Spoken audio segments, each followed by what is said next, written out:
Қайырлы күн, құрметті оқушылар. Запись жүріп жатқанын алдын ала ескертем. Өйткені кіре алмай қалған оқушылар үшін жарайды ма? Ә, Видеомызды қосып қойсақ жақсы болар еді. Динара, сіз мүлдем кері байланыс бермей жатсыз. Запись жүріп жатқандықтан бізге кері байланыс жүргізіп отырсаңыздар жарайды ма? Жақсы? Жақсы. Кеттік онда ше. Енді балалар, сендер білесіңдер, осы кітаптың бетін номерлеу деген сияқты есептер бар. Мысалы, ең бірінші есептер мына 17-ші есепті алдым. Кітаптың бір бөлімі дейді 28-ші беттен басталады дейді.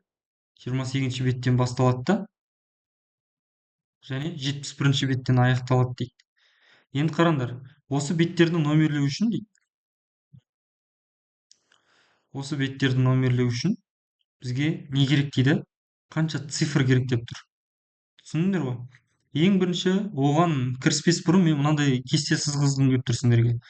Біздерде естеріңде болса, бір таңбалы сандар, екі таңбалы сандар деп бөліп аламыз. Дұрыс па? Мысалы, бір таңбалы сандар нешеден басталады?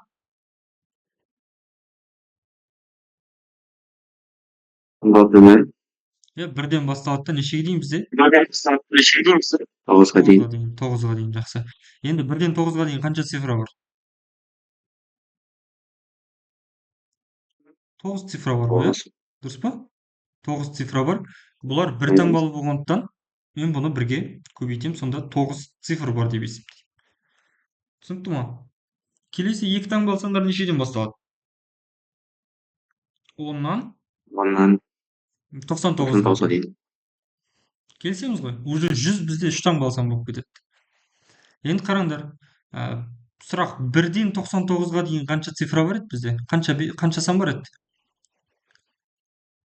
99. 99 сан бар ғой, оның 9-ы мына жаққа кетіп қалды, сонда қанша сан қалады? 10-нан 99-ға дейін. 90 сан қалады екен ғой. Түсіндіңдер ма? Сұрақ, қараңдар, мынау 12, 13 деп нумерация жасады. Мына жерде қанша сан бар сұрақ? 2. 2 сан бар. Цифра саны? Цифр саны? Төртеу, міне, 1 мен 2, 1 мен 3, общий 4 цифра. Яғни мынау екі таңбалы сандар каждый 2 цифрадан тұрғандықтан мен оны нешеге көбейтем? 2-ге көбейтем, сонда цифр саны шығады. Түсіндіңдер ма? Сонда қанша болады менде? 180 цифр бар деген сөз. Мен әдейі мына жерде бет және цифрды екеуін бөлек-бөлек бөліп алдым. Түсініп тұрсыңдар ма? Келесі сандар уже менде нешеден басталады? 100-ден басталады да нешеге дейін болады? 999-ға дейін барады. Келісесіңдер ғой? Енді бұл жерде қанша сан бар? 900. 900 сан бар. Қанша цифра бар екенін білу үшін нешеге көбейтем бұны? 3-ге көбейтем болар, өйткені олар қандай таңбалы сандар? 3 таңбалы сандар. 3 таңбалы. 2700 болады деген сөз. Түсінікті ма? Сонда ары қарай уже бізде 1000 кетеді. 1000-нан 9999-ға дейін қанша сан болады? 9000 сан болады. Оны нешеге көбейтем енді? 4-ге көбейтем. Сонда қанша болады бұл? 36 мың, 36. 36 мың болады. Енді қараңдар. Сонда бізде байқап қарасыңдар, әрі қарай кете береді, бірақ енді одан көбірек сандарды көбінесе есептерде бермейді бізде. Енді мен былай жасаймын. Мынандай нәрсе, мынаны өшіріп тастай салайын. Мына кесте бізге керек болады, сондықтан мен оны осы жерде қалдырамын. Жарайды ма? Енді қараңдар, 28-ші беттен басталды. 28-ші беттен нешінші бетке дейін тұр екен? 71-ші бетке дейін барыпты. Маған сұрақ қойып тұр, нені тап дейді? Цифр белгісі деп тұр. Енді қараңдар, бірақ мыналар не бол? Бет, Енді сендерге бұны кіріспес бұрын сендерге мынандай сұрақ қойғым келіп тұр. Мынандай 1, 2, 3, 4, 5 деп сан жазам. Бұл жерде қанша цифр бар? Кешірім сұраймын. Қанша сан бар? 5 сан бар ғой, көзімізге көрініп тұр біздің, А мына 28 пен 71-дің арасындағы сандарды біздер көрмейміз. Мысалы, егер де бірінші беттен бастап мыңыншы бетке дейін дейші, мың сан бар екенін біз білеміз қазір. Бірақ 781-ден 11 мың бірдеңе дейін қанша бет бар десе, вот осы кезде ойланып қаламыз. Яғни біз соның қандай да бір алгоритмін құруымыз керек болар. Яғни қараңдар, мынау соңғы беттен бастапқы бетті азайтпайды екенбіз. Сонда 5-тен 1-ді азайтамын. Менде неше қалады? 4 қалады ғой. Бірақ енді менің көзім көріп тұр ғой бұны. 4 деген мына жерде 4 сан жоқ қой точно. Неше сан бар? 5 сан бар. Яғни қараңдар болар. Мен егер де басынан соңғысын азайтатын болсам, мынау екі шеткісінің біреуі жойылып кетеді екен. Сондықтан мен қайтадан нені қосады екенмін? 1-ді қосып 5 деп жазып қояды екенмін. Сонда 5 сан бар деп жазады екенмін. Түсіндік па? Егер мынау басынан немесе соңынан бір-бірінен азайтсақ, екі шеткі нүктесінің екі шеткі сандарының біреуі жоқ болып кетеді. Сондықтан мен қайтадан оны қосу үшін 1-ді қосады екенмін. Енді дәл сондай нәрсе, мынаны өшіріп тастай берейін. Дәл сондай зат бізге келіп тұр мына жерде. 28-ші беттен басталған екен, бірақ соңғы саны нешеден біткен? 71-ші беттен біткен. Сонда мен не істеймін бірінші? 71-ден 28-ді азайтамын. Тең қанша шығады бұдан?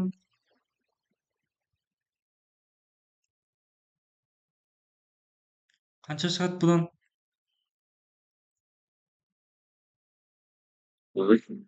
М?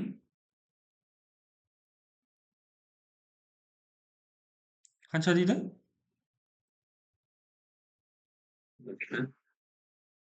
40? 43 па? 43, дұрыс. 43 шығады. Енді мен жаңағыны айттым ғой. Егер де мен бір санды азайтып тастасам, оның шеткі біреуі жоғалып кетеді. Сондықтан не істеуім керек оған? 43-ке 1-ді қосуым керек екен. Сонда қанша болады? 44 болады. Яғни түсінуімше, менде 44 бет бар деген сөз ғой. Түсіндіңдер ма? Осы аралықта 44 бет бар. Енді сұрақ, менен бет сұрап тұр ма, қанша бет бар деп? Жоқ. Не сұрап тұр? Цифра сұрап тұр. Демек, қараңдаршы, 28-ден 71-ге дейін яғни түсінікті ғой, менде тек қана екі таңбалы сандар кездесетіні. Сондықтан мен оны нешеге көбейтемін? 2-ге. Цифрасын табу үшін 2-ге көбейтіп жатырмын. Сонда қанша болады бұл? 80? 88 цифр. 88 цифр бар екен. Ол жауап бізде С жауабы екен. Түсіндік па балалар? Арны түсіндің ба сен? Иә, түсіндім. Иә. Әсел?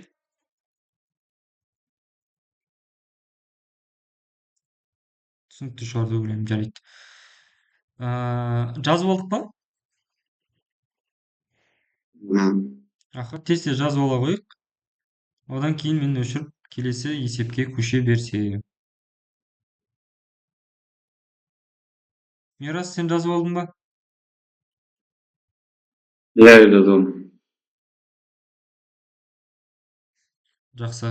Енді келесі есепті мен мына жақтан барып алып келе қояйын.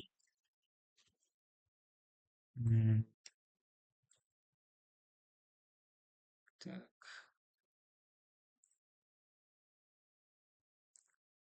Өшіре қояйын. Так. Сендер түсіндіңдер деп ойлаймын енді. Бұл кітаптың номерлеу, кезекке тұру, тағы не бар еді? Арасындағы бүтін сандар деген тақырыптардың біреуі. Бұл негізі кездеседі ұлттық бірыңғай тестілеулерде, кейбір есептерде кездесіп қалады математикалық тақырыпта. Сондықтан айтып жатырмын. Жарайды ма? Енді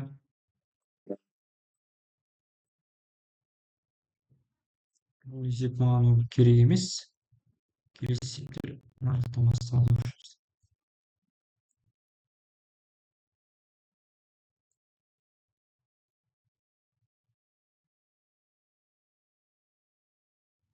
Кітаптың бір бөлімі 28-ші беттен басталады. Вот осы жерде проблема басталады бізде.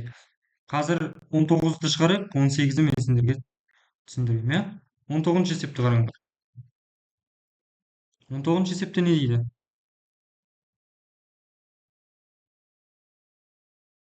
нешінші беттен басталады? 234 беттен басталады. 513 бетпен аяқталады дейді. Маған қанша цифра керек болады деп тұр. Енді былай жасаймын. Бірінші осының арасында қанша бет бар екенін табуым керек қой мен, дұрыс па? Сондықтан не істеймін? 513-тен 213'tü. 213'ü buldum. 234-ті азайтамыз. Сонда қанша шығады бұл жерде? Қанша шығады бұл жерде? Тез есептеп жібере қояйық. 209.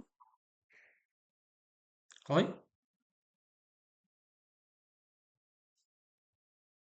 279 дейді. 279 шығады. Бұл бет. Дұрыс қой.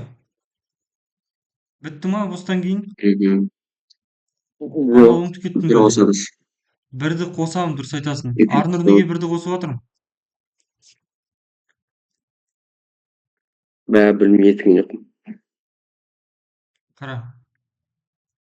Мен бар емес па? Мынау бірден бастап айтайын. Так, қосу кетіп бара жатыр дейікші. Мына жақта 99 деген санмен тоқталады дейікші. Бірден бастап 99-ға дейін мен білемін 99 сан бар екен. Дұрыс қой?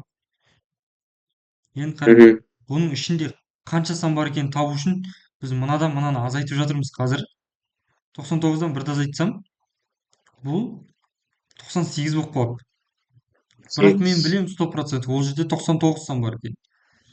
Мынадан, мына 99-дан бірді азайтқан кезде екі шеткісінің біреуі жойылып кетеді. Түсіндің бе?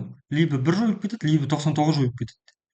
Сондықтан сол цифрды қайтадан қайтарып алып келу үшін мен бірді қосам. Қайтадан 99 шықты міне. Көрдің ба? Енді дәл солай ана жерде де сөйтіп тұрық. Мына жерде де солай жасап тұрық. 513-тен не істедік? 513-тен 234-ті азайттық, 279 болды ғой. Мына 513 или 234 менде жойылып кетті. Соны табу үшін міндетті түрде мына жерге бірді қостым. Сонда 280 бет болды. А менен нені сұрап тұр? Цифра. Цифра. Енді қарашы, 234-тен басталып тұр да 513-ші бетке дейін барып тұр. Онда тек қана үш таңбалы сандар қолданылды ғой демек.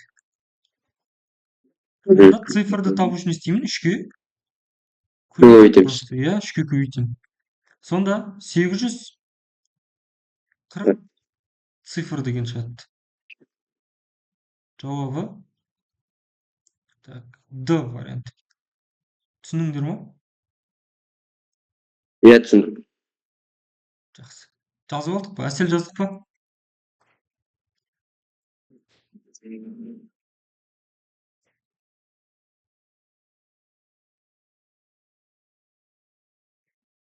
Жақсы.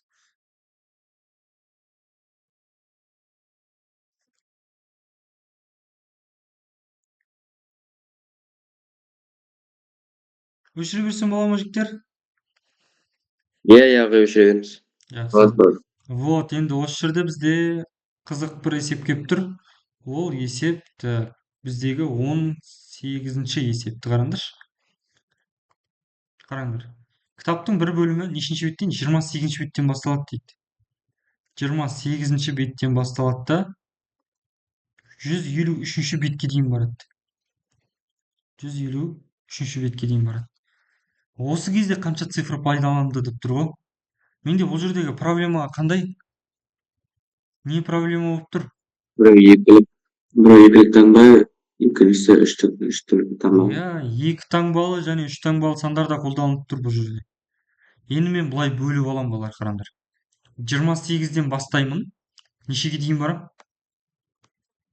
153. 99-ға дейін барам. Тек қана екі таңбалылар қанша штук, соны біліп алуым керек. Одан кейін 100-ден бастаймын. Нешеге дейін барам? 153-ке дейін барам. Тек қана үш таңбалы сандар қаншауы бар, соны біліп алуым керек. Түсініп тұрсыңдар ма? Енді осыны бір бөлек есептеймін. Мынаны бір бөлек есептеймін. Болды, есеп шығады сосын. Мынаны есептеу үшін Арнұр не істеймін? 99-дан Бірді азайтамыз. 28-ді азайтамыз. Сонда қанша қалады? Иә, кеттім. Сонда 70 бір, иә? Енді не істеймін Сосын ары саған бір қосамын. Содан кейін қосам, оған бірге бірді қосам, иә, қосамыз. бірді қосамыз. Тең 70. 72, сол 72-ні көбейтеміз 2-ге. Неге 2-ге көбейтіп жатырмын Арнұр? Себебі 2 таңбалы сан. Дұрыс айтасың, 2 таңбалы сан. Мынау уже бізде не болады? Цифр бұл. Сонда 2 таңбалы сандардан 144 цифр қолданылған екен ғой. Түсінікті ма? Ал енді 3 таңбалы сандарда қанша қолданылды, оны келесін бүйтіп біле саламыз. Тағы да не істеймін? 153-тен 100-ді Көбейтеміз. азайтамыз. Қанша қалады бұда? 53, 53, 53. 54. Енді 53-ке Бірді қосамыз. бірді қосамыз міндетті түрде 54 болады. 4. Енді Арнұр 54-ті не істеймін? 2-ге көбейтеміз. Нешеге? Үшке? 3-ке көбейтеміз. Өйткені ол үш таңбалы. Себебі 100 бен 153-тің арасында тек қана 3 таңбалы сандар бар. Түсіндің ба? Иә, түсіндім. Ше. Бұл бізде 2, 10, 152. 162 болады. 162. 162 цифр болады. Бұл 3 таңбалы сандар енді. Енді маған осы аралықтағысын табу үшін не істеймін? Осы тапқан екеуін не істей саламын? Бір-біріне. Иә, бір-біріне қосып жіберемін. Сол кездегі жауабын өздерің жазасыңдар. Түсіне алдыңдар ма? 306. Иә, жауабы Қайталанды. 306. Бұл Б варианты екен. Түсіндіре алдым ба балалар? Түсіне алдыңдар ма? Иә, түсіндік. Өшіре берейін ба Арнұр? Иә, өтеміз жазалым. Жақсы, өшірейін. Енді бұл есептерді біз шығарып болдық. 20-ші есеп. 20-ші есепте бізде тағы да сондай бір проблема бар. Жаңағыдай ма? Иә, дәл солай шығарамыз. Онда проблема жоқ қой, значит. М? Проблема жоқ қой деймін, значит. Проблема жоқ, иә. Шығарып көрейік, үйренейік. Нешеден басталады? Өте қалың кітап деп қойып, себебі 4 таңбалы сан тұр екен. Көрдіңдер ме? 347-ден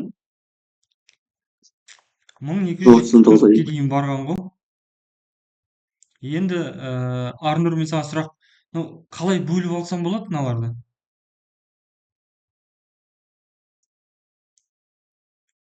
Қалай бөліп алсам? Иә, мына қарашы, мына жерде 3 таңбалы сан, мына жерде 4 таңбалы сан. Қалай бөліп тастасам болады? Білмедім. 347-ден нешеге дейін алып барамын?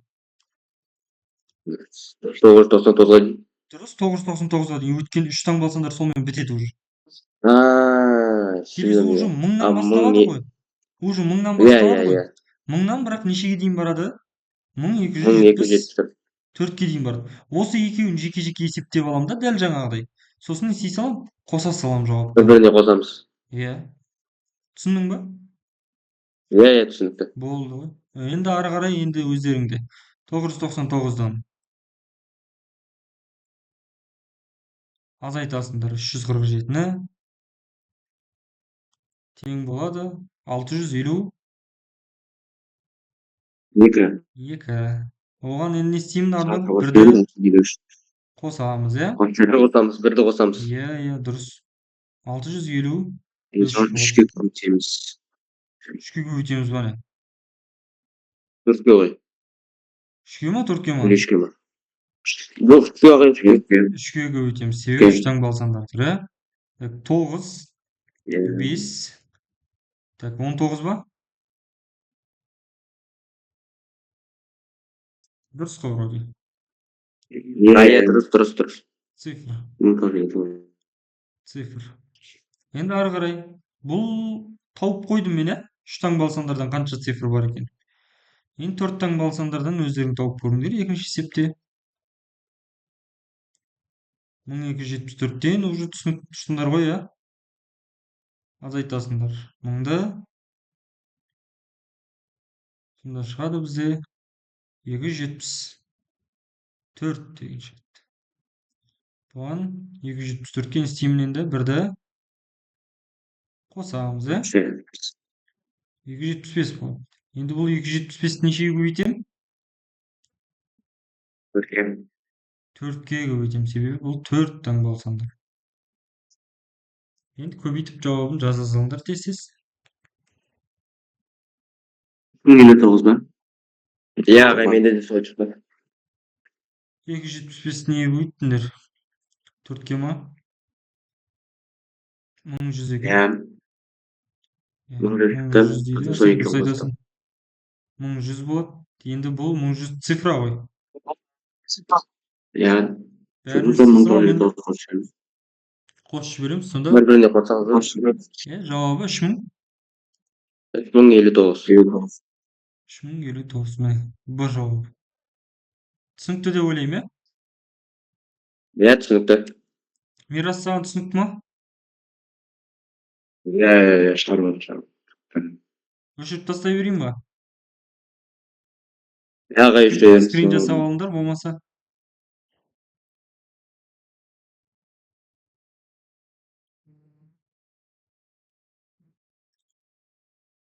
Өшіре берейін ба, Әсел, Мирас?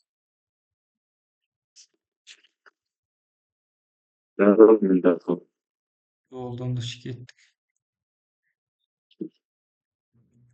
Вот, осымен біздер бетпен байланысты есептеріміз почти бітті десек болады. Енді келесі есептер уже цифрамен беріледі, байқап барасыңдар. Оның разницасы өте көп. Мысалы, қазір біз мына жерде 4-ке көбейттік қой, 4 таңбалы болғандықтан. А бетті тап дейтін болса, керісінше 4-ке бөлесіңдер уже. Қазір оны түсіндіремін ол есептерді. Енді ойды былай жасайық. Адрес кірісіп.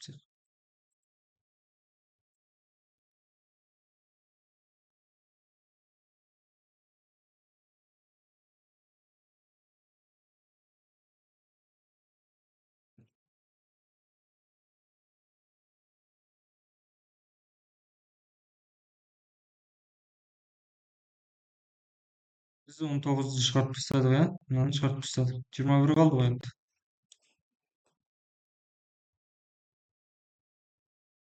21-ші есеп көрініп тұр ма сендерге?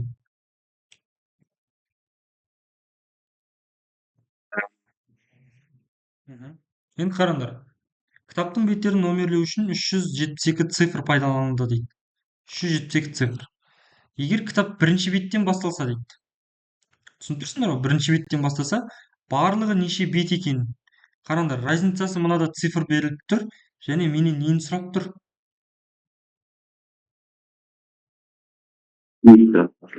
Бетті сұрап тұр. Енді қараңдар, бірінші беттен басталса,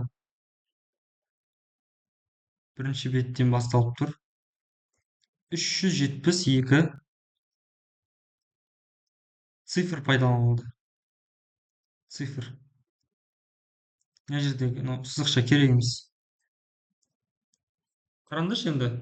Балалар, бұл 372 цифр пайдаланылса, мен былай уже қорытындылауым керек қой. Мен сәл басқаша түспен жазайын, жасылмен. Менде цифр деді ма? Цифры бар қатарға қараймын міне. 9 бар. Яғни бұда бір таңбалылар бар ғой. Мына жерде 372 цифр бар екен.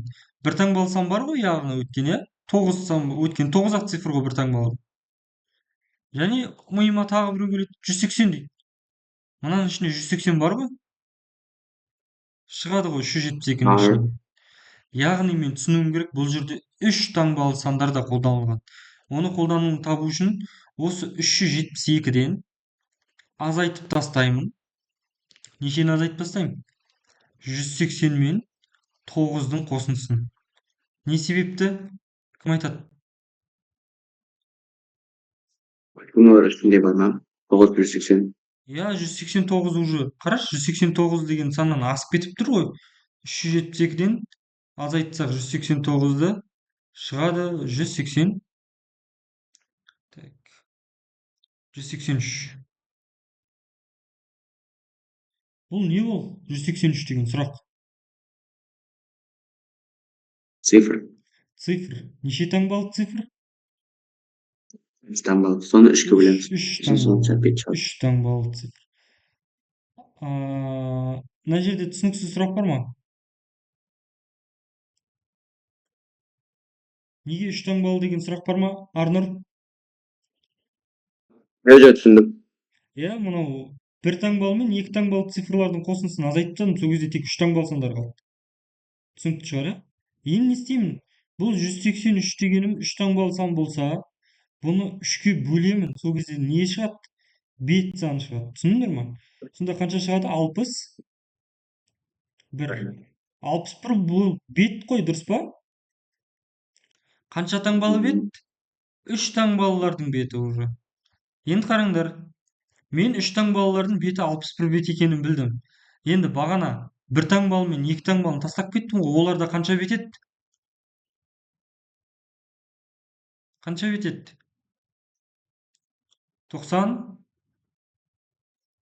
99. 99 ғой. Сұрақ бар ма? Tamam, түсінбей алдым, қайтадан айтып өтесіз. Қай жерді түсінбей қалдым? Бағана 99 еще көрсеткен. Аха, қара. Бізде цифр дедік, дұрыс қой, иә? Осы цифр бар қатарға қарадық. 372 цифр бар екен. Мен қарадым, бір таңбалыдан асып кетіп тұр. Значит, бір таңбалы точно бар. Екі таңбалыдан асып кетіп тұр. Міне, екі таңбалыдан асып кетіп тұр. Значит, екі таңбалы санда бар. Ал үш таңбалыға келем, үш таңбалыдан аса алмайды ол. Түсініп тұрсың ба? Значит, санаулы олар. Санаулы бізде үш таңбалы сан бар. Соны табу үшін мына жерде 372-ден екі таңбалы және бір таңбалы сандар цифрлардың қосындысын азайтып тастадым. Сол кезде үш таңбалы цифр қалды менде. Бұл түсінікті ма? Мынау. Енді қара. 180 деген неше таңбалы еді? Екі таңбалы санның цифрлары ғой, иә? Соны мен егер де екіге бөлсем, 90 шығады. Мынау үш таңбалы ғой. Үшке бөлсем, 900 шығады. 3600 төртке бөлсем 9000 шығады. Демек, қандай таңбалы сан соған бөледі екенбіз. Мынау үш таңбалы сан ба? Значит, 181-ді мен үшке бөліп тастадым, 61 шықты. Бұл үш таңбалы бет саны. Енді қара, менде бір таңбалы және екі таңбалылар ішінде бар дедім ғой, дұрыс па? Яғни бір таңбалы бетіне қараймын, бір таңбалының бетіне қараймын, 9 сан бар екен. Екі таңбалының бетіне қараймын, 90 бет бар екен. Сонда осы 90 мен 9-ды қосып жіберемін ғой, мен түсініп тұрсың ба? Мына беттер санына. Сонда үшеуін қоссам 160 бет шығады. Ол бізде С варианты болады. Түсіне алдық па? Иә. Жақсы. Әсел, қаншалықты түсіндің? Жақсы түсіндің ба, Мирас? Иә, түсіндім. Нормально. Енді өшірейін. Иә, скрин жасап алған шығарсыңдар. Жазып алғандарың жазып алып, скрин жасағандарың скрин жасап алған шығарсыңдар. Міндетті түрде жазып отырыңдар, бірақ керек. Жақсы ма?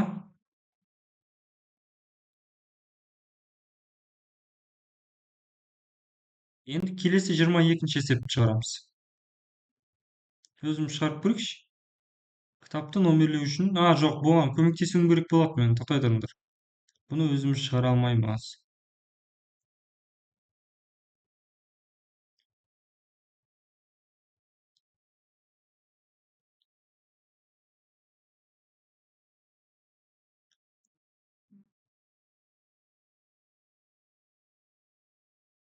Так, опа. Кітаптың бетін номерлеу үшін 640 цифр қолданылды дейді. Және кітап нешінші беттен басталған? Үшінші беттен басталған. Енді мына менің 1-ден 9-ға дейін дегенім өзгереді уже. Нешеден 9-ға дейін болады ол? 3-тен 9-ға дейін болады. Түсіндіңдер ма? Сұрақ бар ма бұл жерде? Бет, цифр. Менде тек қана біріншісі өзгереді болды. Неге 3-тен 9-ға дейін деп алдым? Өйткені үшінші беттен басталып тұр. Анұр, 3-9-ға дейін қанша сан бар? Altta. Келіспеймін. Қалай? 3-9-ға дейін 6 сан 5. Жеті. Жетеу ғой олар. Жаңа ғана айтқан жоқпын ба? Мына 9-дан 3 жазайтындар, 6 бірді қосамын міндетті түрде. Өйткені есептің Бір біреуі бар қалып екен кетеді. ғой. Ұмытып Қалып кеттім. Иә, кетеді. иә, ұмытып кеттім. Бір таңбалы 7 цифр болады. Екі таңбалар сол күйі тұра береді, оннан 99-ға дейін. 90 бет, 180 цифр деп кете береді ол. Разница жоқ. Енді келесі 100-ден 999-ға дейін 900 және 100, ойбай, 2700-ді. 2700 қаяқтан шыққанын түсініп отырсың ғой, Арнұр, ә? Иә, иә, түсініп отырмын. 3 таңбалы болғандықтан 3-ке көбейттік, иә? Енді қара, Мгм. 640 цифр дейді. Бұл жерде бір таңбалы цифр бар ма? Бар, иә? Асып кеткен жоқ Бар. қой. Асып кеткен жоқ. Келесі, екі таңбалы цифр бар ма? Бар. Бар. Значит, менде 3 таңбалы да цифр бар. Себебі 3 таңбалы цифрды мен қазір мына жаққа алып барсам, бұл аса алмай қалады. 3 таңбалы цифр, бірақ менде санаулы ғана. Түсініп тұрсыңдар ма? Оны жасау үшін мен не істеймін енді? 640-тан нені азайтам? Мына екеуі точно 100% бар деген мына екеуінің қосындысын азайтып тастаймын ғой. Түсінікті ма? Қаншаны азайтып тастаймын? 187-ні. Деген жетіге. Иә, тез есептей қойыңдар.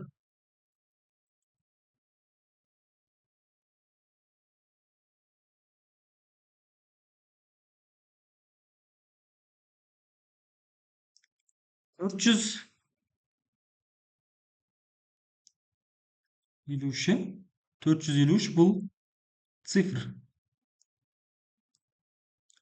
Қандай цифр? Неше таңбалы цифр? Таңбалы. 3 таңбалы Таңбалы. цифр. Себебі Үкке бөлеміз. 1 мен 2-ні азайтып тастадым. Яғни осы енді 453-ні не істеймін? 3-ке Бірге қосамыз. 3-ке бөлемін. А? Қосу жоқ. Арнар, шатаспа, ол қосу жаңағы. Мгм. Бағанағы есептерде ол. 3-ке бөлсем қанша шығады бізде? Так, 1, 5, 1 ау деймін, қателеспесем, иә? 151 бұл Иә, иә, 151. бет екен. Қанша таңбалы беттер бұл? 3 таңбалы беттер. Сұрақ. Ары қарай не қосам 151-ге?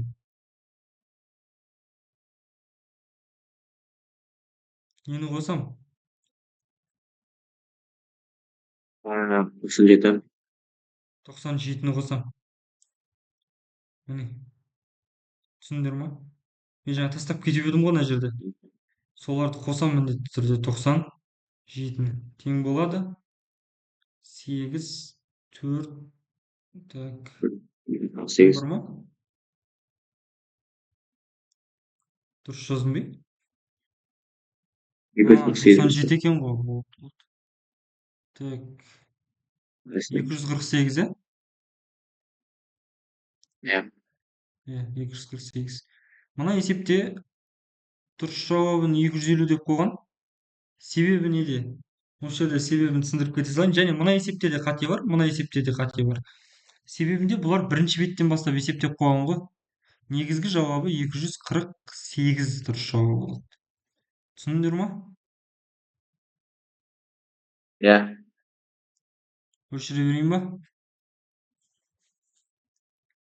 Иә, қойып береміз. Все.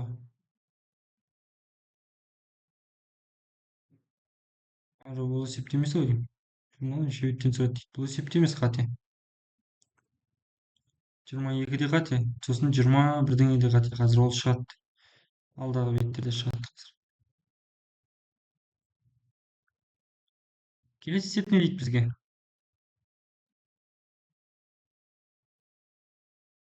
Жолда бір журналдың 2 бетін тауып алдық дейді. 2 беті деген сыртқы несін ғой, обложкасын тауып алған ғой.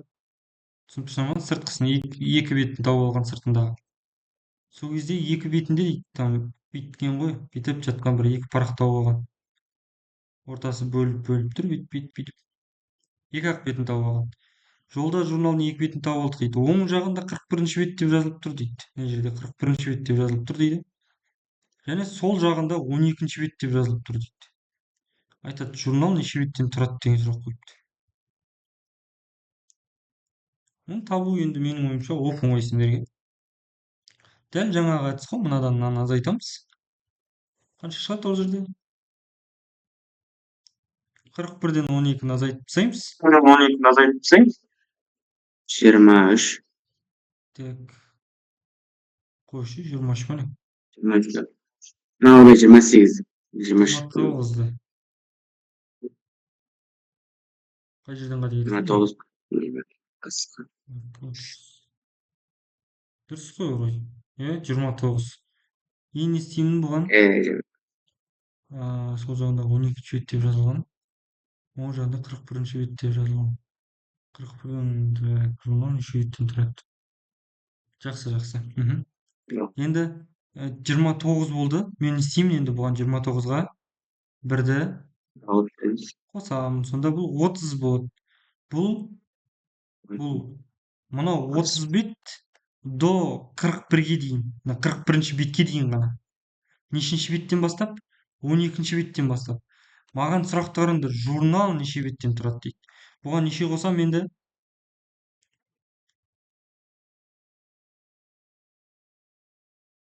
Неше қосам? 90 ба? А? 97-ні? Жоқ ой. Ойлаңдаршы, мына кітаптың бір беті ғой. Мынау сонда соңғы беті болып тұр. Ортасын алып тастай берген ғой. Мына жерде соңғы беті болып тұр. 20 неше? Азайтамын. Әсел неше қосам?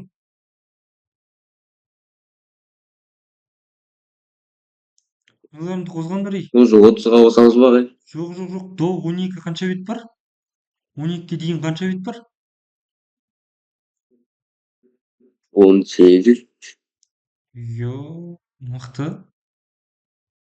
12 деген бетке дейін қанша бет бар? Кітап ашып отырсың сен. 12-ші бетке дейін қанша бет ашасың?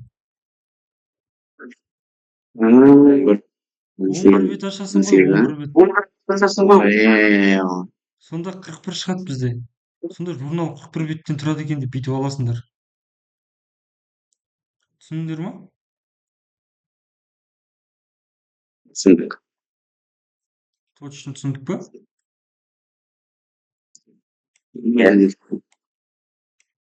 Вроде қатты қиын емес, иә? Логика ғой бұл жерде. Мен екеуінің ортасындағы бетті санап алдым. Сосын анау 12-ге дейінгі бетті санай салдым ғой, просто қанша бет бар екен деп. Түсіндіңдер ғой, иә? Все, өшіре беремін. Дәл осындай бір екі есеп талдаймыз тағы да. Қайда негізі есептер көп бізде. Енді үлгерсек деп тұрып тек.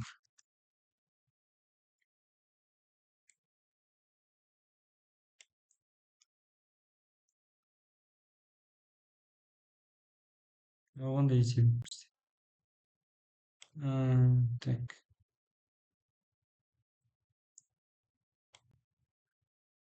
Қазір сендер мына 25-ші есепті шығарып беріңдер маған. 25. Иә.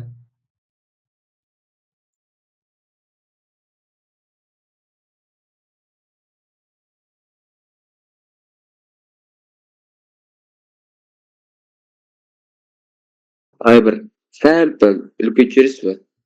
Болды, хорошо, хорошо.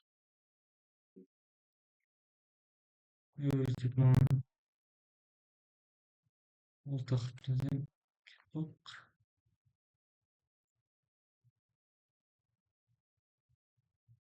қалай, нормально ма? Иә, жақсы.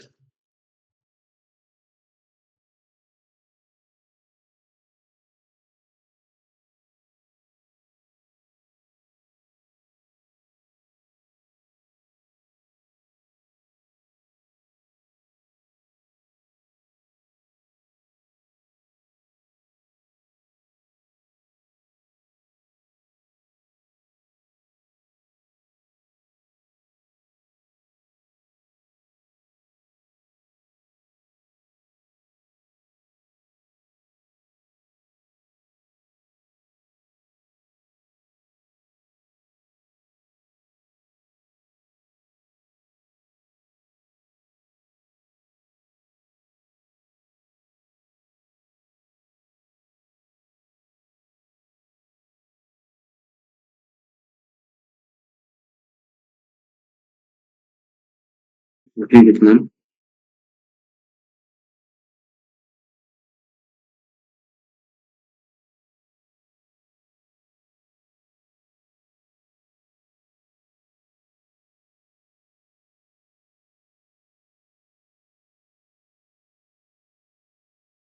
Кыма эсептериң?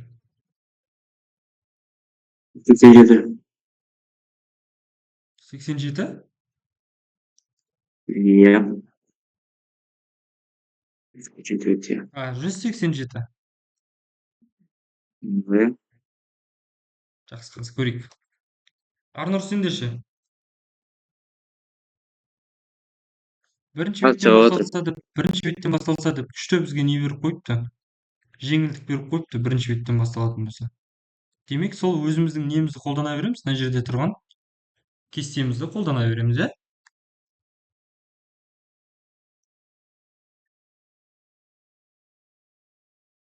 Арнұр, бірінші амалың қандай болды?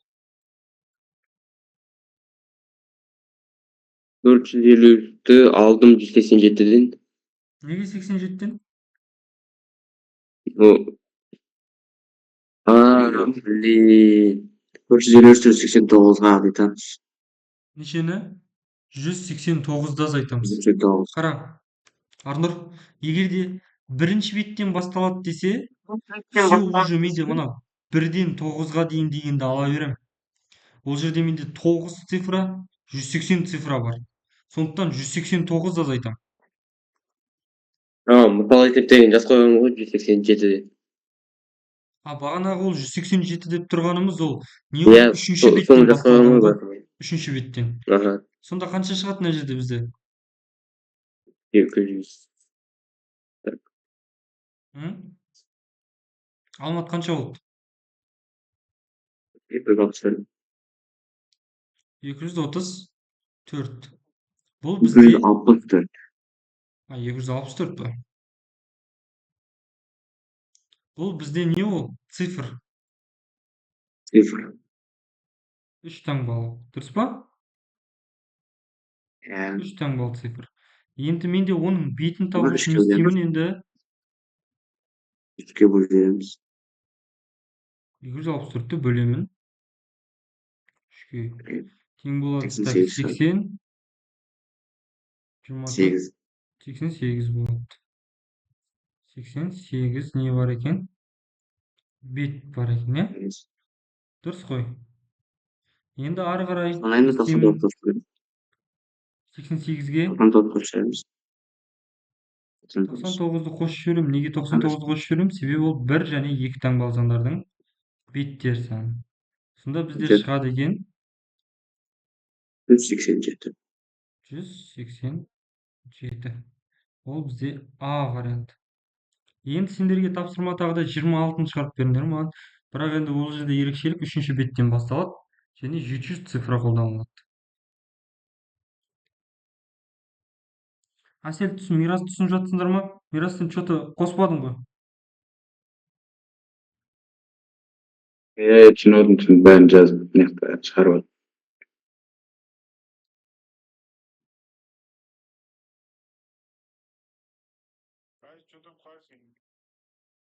Қайсыда таныс физиктерің бар ма? Ана үйдің жансая бар ғой, жазып тағы физик бар ма жақсы. Бар болса,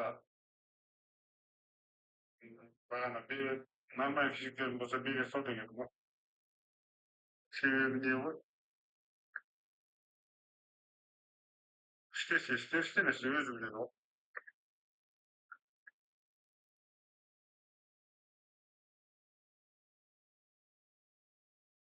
Аға 270 шыға ма? Кім шығарды? Мен, Арнұр. Арнұр? Алматтың жауабын күтейік, екеуін салыстырайық. Жарайды ма? Десе.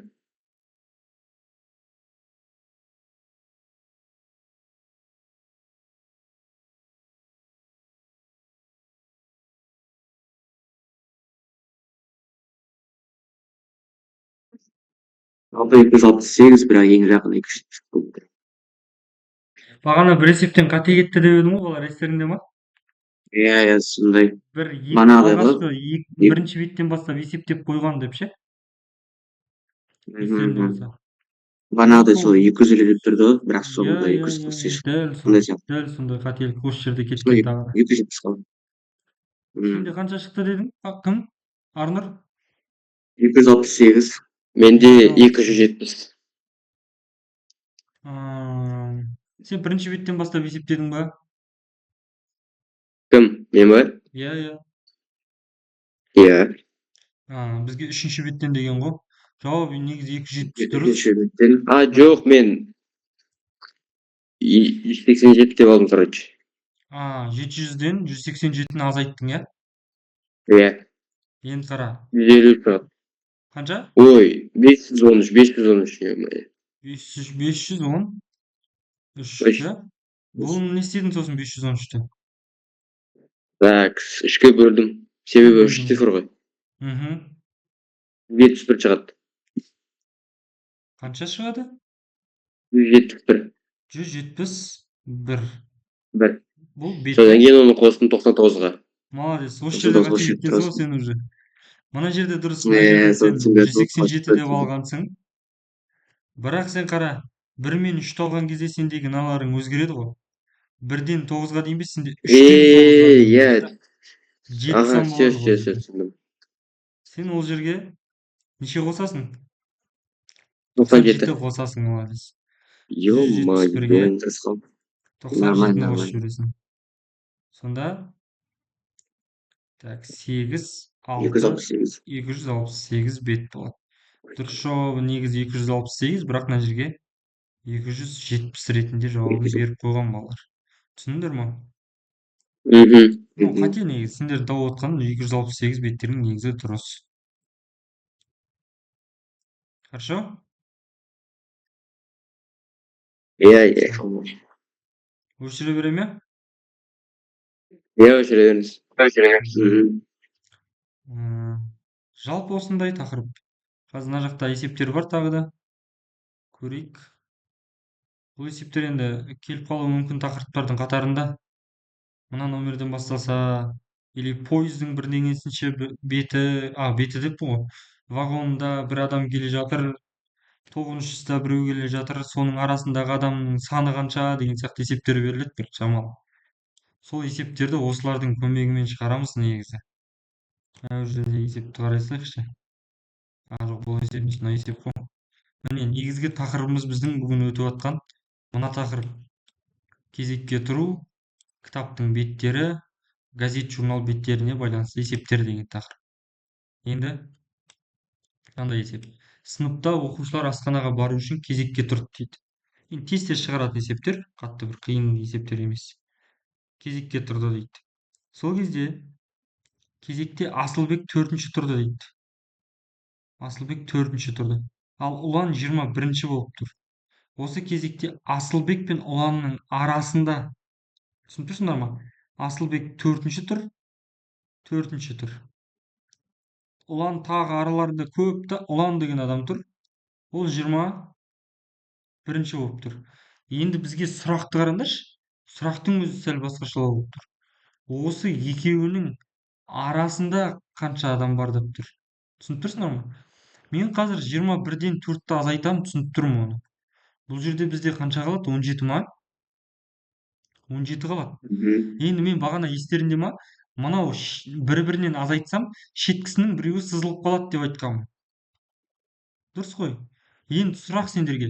Маған 2 шеткісі керек па? Жоқ, себебі сұрақта айтып тұр ғой. Сұрақта айтып тұр, екеуінің арасындағысын тап деп тұр бізге. Ұланды алып тастау керек маған, Ұлан керек емес. Сондықтан 17-тен істеймін, азайтамын. Сонда 16 болады. Сонда жауабы бізде 16 адам болады деген сөз. Түсіндіре алдым ба? Иә. Жақсы. Енді келесі қараңдар. Сыныптағы оқушылар асханаға бару үшін кезекке тұрды. Кезекте Самал 7-ші тұрды дейді. Және Қарлығаш 28-ші болып тұр. Осы кезекте Самал мен Қарлығаштың арасында неше оқушы тұр? Дәл сондай есеп.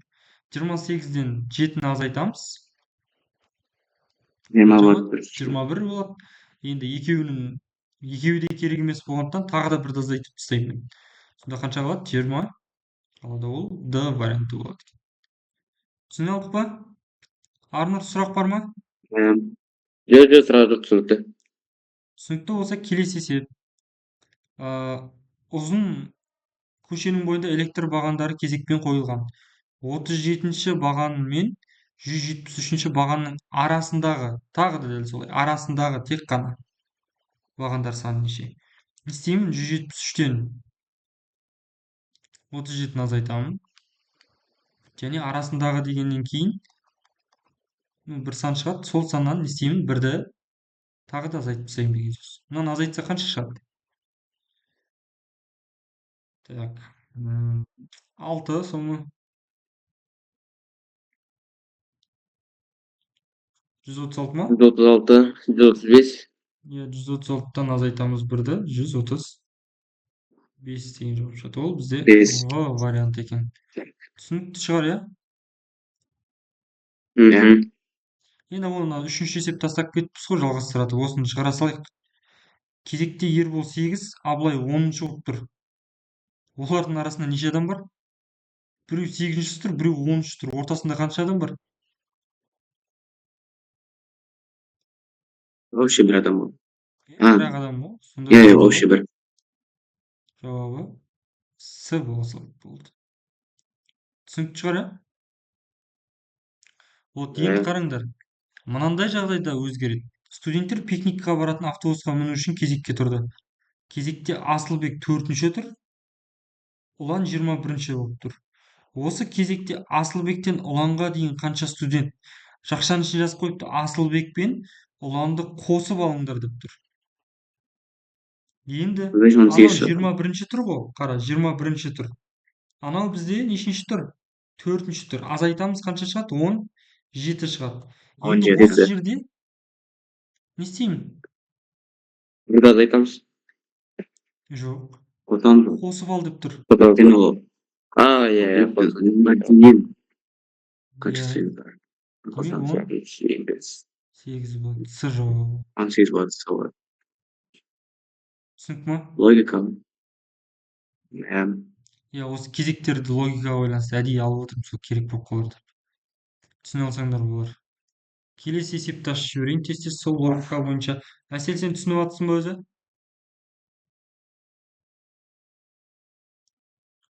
Мирас, екеуің что-то жоқсыңдар. Мен түсініп отырмын бәрін. Жақсы, өте жақсы.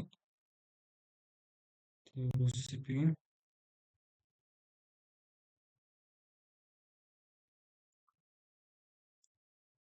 Арнұр, саған қатысты есеп.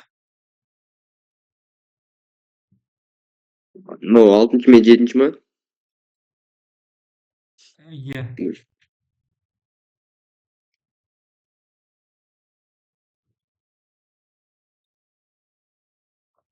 Мен шығаруым керекпін ба? Бәрің шығару керексіңдер, бірақ сенен жауабын сұрайын. Yes, я.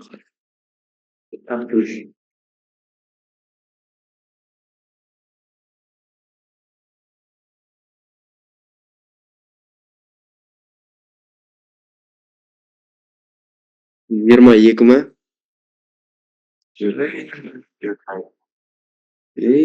Өтірік па? Не істе дейді? Самал мен қарлығашты қосып ал дейді. Так, міну үшін нешінші болып тұрды дейді? 7-ші болып тұрды дейді, иә? Қарлығаш 28-ші болып тұр дейді. Так, 22 ғой. Өткен азайтынды содан кейін. Иә, бірді қостың, дұрыс. 22 дұрыс. Келесі 7-шісі. Әселге қатысты. Жауабын комментарийға жазып жіберсем болады, микрофон жасамай тұр деп сынайды. Келесі сабақта жасайды деген үміттеміз. Сыныпта оқушылар асхана бару үшін кезекке тұр. Ербол 8-ші және Абылай 10-ші болып тұрды. Оп-оңай шығар енді, ауызша шығып тұр ғой. Неше оқушы тұр бұл жерде?